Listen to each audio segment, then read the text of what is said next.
channel, or welcome back if you've been here before. When we got this boat, I started searching the internet for ways to step the mast, and there's a lot of different ways, a lot of different people with different ideas. I think the common theme with those ideas was that they were showing how to step a mast solo. This boat for us is not set up for single-handed sailing, or we're simply not experienced enough to sail single-handedly. Well, not yet anyway. If you enjoy watching this little video, or you're mildly entertained or amused, please consider subscribing to this channel.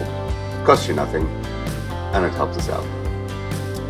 If you agree or disagree with our methods, or have a better way, obviously feel free to leave that in the comments below. And here is our boat. She's a New Zealand-made 42-year-old Davison M20 trailer sailor. She lives on the trailer in front of my house, so not in the water at all, so we have to step the mast every time we want to go sailing. This is Katerina. She's just untying the mast from the support at the back. The support we made needs adjustment, needs improvement. This guy is Andy. He's the other partner in crime and boat ownership. He's just going to untie the mast at the front end, and then all we need to do is slide it back. Well, not all we need to do, obviously, the start of it. It's got a roller just in the wooden V there.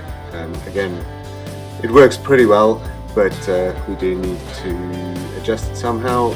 You'll see that we have to lift the spreaders over that V to get the mast in the right position, which is a little bit unfortunate. Telescopic mast support would be the solution here, obviously, but alas, we live in New Zealand and those things are just not available here. I believe it's a 12mm bolt that goes through a bracket in the cabin roof and through the mast to hold it in place.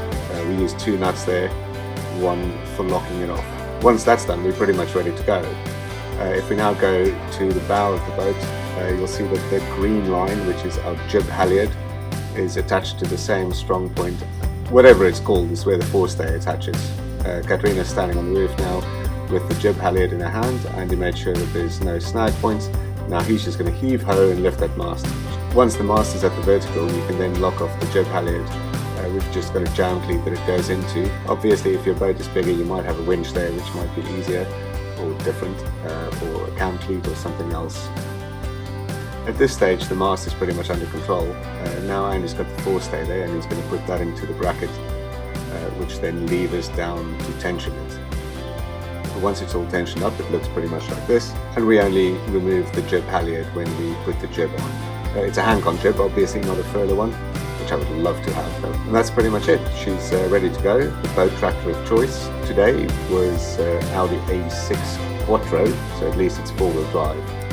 We've tried a few different ways. When we first got the boat, we tried to use the trailer winch to pull the mast up.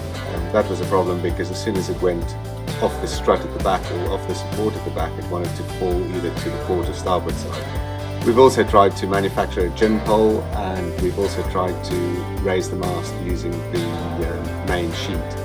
Both of those work, but it just seems to take more time, and it's not necessarily easier than the way that we've chosen to do it now. Lowering the mast again is just a reversal of the process of stepping it. I appreciate that we're very new at this and we don't really have a mentor where we live. So if you have a better idea or an easier way, please do share it with all of us. We're all here to learn, right? Once again, thanks for watching, and please do hit that subscribe button. It really will help us out.